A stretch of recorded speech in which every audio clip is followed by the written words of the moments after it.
Pro Tem?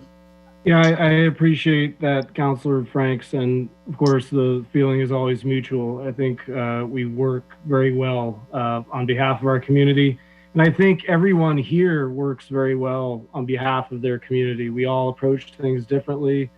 We do have different experiences. Some of us have different responsibilities, different family situations, different jobs. But one thing we all have in common is that we show up here every Monday and we stay till almost midnight and sometimes longer. And that's just what the public sees. And then there's, the emails and all of the other work that goes into this. We got to do something.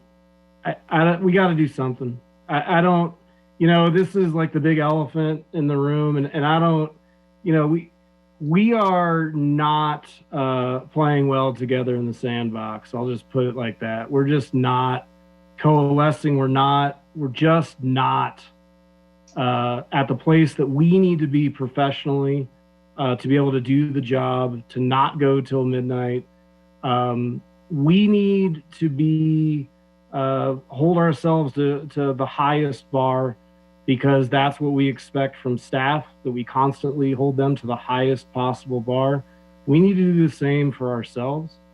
And I don't know what it looks like. Like I said, it's not about sides or who's right or who's wrong, but clearly, guys, there is something that we need to do better. Maybe we need to go in executive session and we just need to, everyone just say what's going on, or I don't know.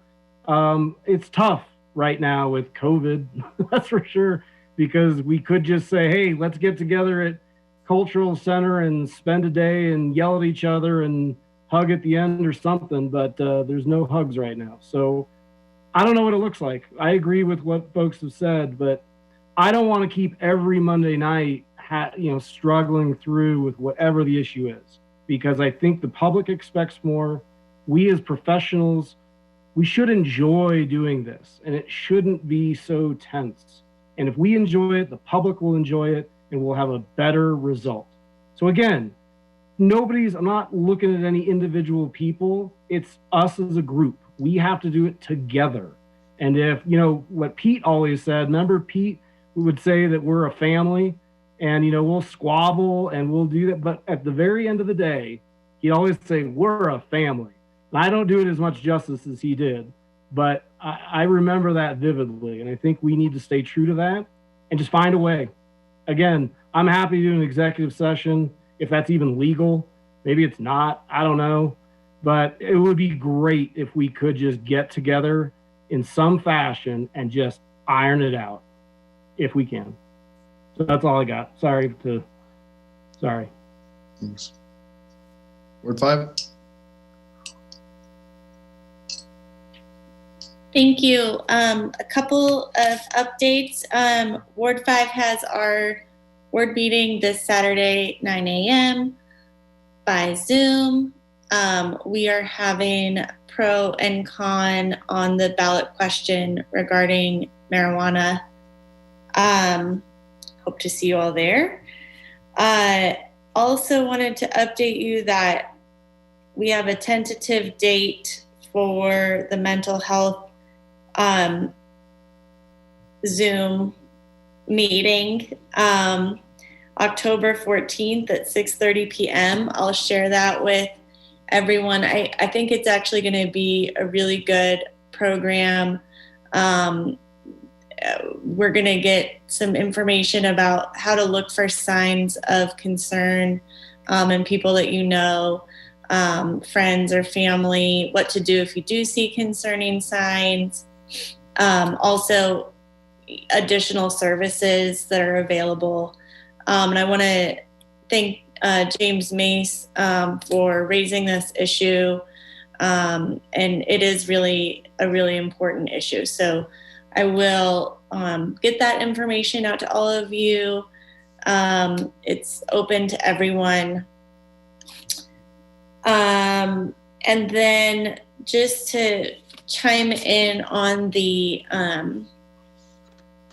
civility conversation, I thank everyone for raising that. And I think that a piece of it is, acknowledging, I think I've been a little bit passionate, a little bit fired up lately about this issue. It's hard to find the right line, between standing up for your community, standing up for what you believe in, and then taking it too far. I think that I'm glad that people are raising that. Maybe it's a matter of each of us looking at ourselves and seeing what we can each individually do better. And I just want to commit to all of you that I'll think about things that I said tonight, and if I need to make any changes, I want to do that. I don't mean anything personally. I don't think others necessarily do, but I just want to commit to my colleagues that I want to be a part of the solution. I think we all do. Thanks for raising it. And I do think that we can disagree and stand up for what we believe in, and not throw around accusations. And I've certainly been on the receiving end of that as well, and I don't take it personally. So I just, let's try to do better. I'm in on doing better. All right, Karen? Nothing? Okay. All right. Well, we had a couple of great weeks where things were flowing pretty well. And I feel like I've always tried to be an open book as far as asking you for your help and helping me be, a better leader of these. It's not easy to coordinate these meetings or try to do this.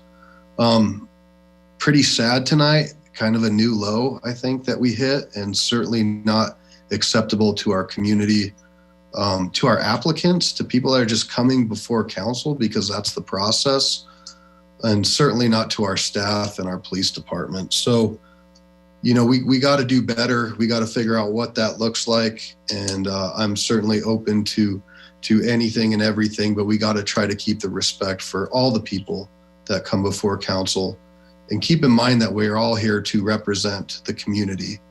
And whether you're doing it through your voice or your mannerisms or mouthing it, it's all about being a leader and trying to be an adult in the room. And that's what I think we need to try to continue to work on. This isn't rocket science. Pretty good chance most of you knew where you stood tonight before you came in. And at the end of the day, it's okay. Just vote yes or no. And so the more prepared that we can be, the more questions we can get answered. We can also have your questions answered in the community. Some people want to see that. That's fine. But again, we're here at midnight, and there's a lot of stuff going on. And in the grand scheme of things, of what's going on in our world, and of people that are being left behind, people that are hungry, people that are being injured, the future of the world as we know it, this is peanuts. This is nothing. And I'd like to see us engage on a higher level about the things that really are meaningful in the long run for our community. And so, I've said it before, I'll say it again. I'm here to help you all and help serve and help be a better leader. There's no book for being a mayor.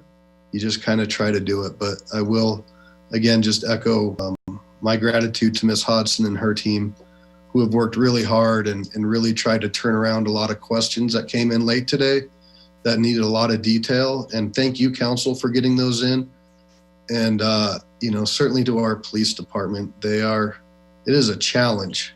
And if you had the opportunity to see their video that they just did on the CAT team and our 2 homeless navigators, it's incredible. And these people care, and they care what this council thinks about them. And so does the staff. At the end of the day, we represent the people, but we also serve a people organization, and we are at the top of that. And we have to show that same kind of care and compassion for our residents. We need to share that with our staff and all those folks that work day in and day out for our community. So I don't know where we go from here, but certainly open to any kind of conversation, but we can't have a repeat of tonight. The community deserves better. You all deserve better. Our staff deserves better. And folks that want to do business in the city of Lakewood deserve better. So with that, I have a door that's wide open in this virtual world and not anytime. That's all I have. Ms. Hodson, do you have anything, or Mr. Cox? Okay, thank you. We'll adjourn at 12:01.